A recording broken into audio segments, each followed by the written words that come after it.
When we think about dividing a family property, it sounds pretty straightforward, doesn't it? You just split everything equally among everyone who's inheriting. But what if I told you that before a single piece of that property is divided, there's a whole list of obligations that absolutely must be met first? Okay, let's dive into the fascinating, kind of unwritten rules of family partition. So, this is really the big question we're looking at today. It's not actually about who gets the biggest share.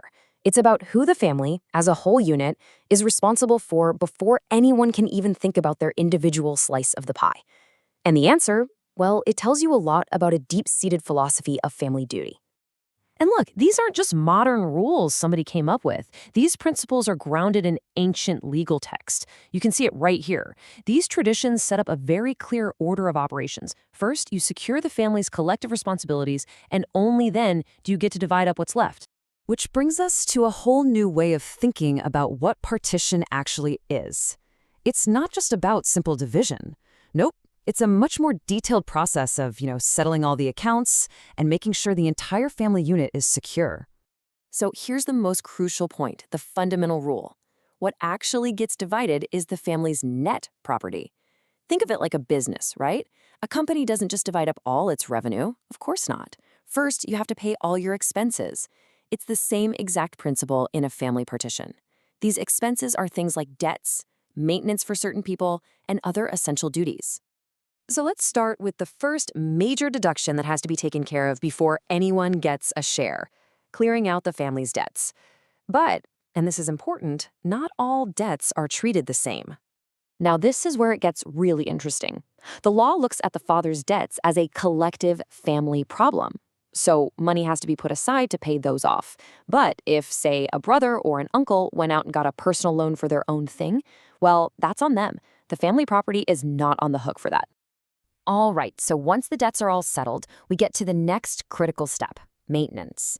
This is all about making sure that family members who really depend on the family for their financial security are taken care of. And this is where the law is incredibly specific. It's not just anybody. There's a very clear list of people whose well-being has to be secured using family funds before that property can be split. Let's take a look at who they are. So this first group, it mostly covers female relatives who might be in a financially vulnerable spot. We're talking about mothers, grandmothers, and unmarried sisters, whose marriage is seen as a family duty, and even widowed daughters in certain situations. It's basically like a traditional social safety net just woven right into the fabric of family law. And this part really shows the protective side of these laws. Now, co-parsoner is just the legal term for someone who has a right by birth to inherit. But the law also talks about a disqualified co-parsoner. This is someone who, maybe due to a serious illness or disability, can't legally claim their share. But here's the key. The law doesn't just abandon them. Not at all. It requires that provisions for their maintenance and for their immediate family have to be made from the joint property. Okay, so beyond taking care of individual maintenance, the law also makes sure that major life events and ceremonies are covered. This brings us to the final big category of provisions, honoring family duties. The responsibility for getting unmarried daughters married is laid out so clearly. There's a definite hierarchy here. If the father is around, he and his sons are responsible for his daughters. If it's a group of brothers dividing up property, they are responsible for their unmarried sisters. It's a very structured system to make sure this huge life event is paid for. But hey, this doesn't mean it's a blank check. The guiding principle here is all about proportionality. The amount of money set aside for a marriage isn't some fixed number. It has to be reasonable and it has to be in line with the family's actual financial status. It's about fulfilling a duty, not being extravagant. And finally, the law recognizes just how important certain family ceremonies are. The source material specifically calls out providing for the funeral rites of the family's mother. This really shows that these key religious and cultural duties are viewed as a collective debt, one that has to be paid by the family before its assets are split up among individuals.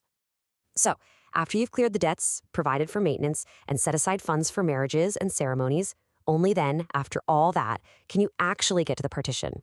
So let's just recap what this all really means.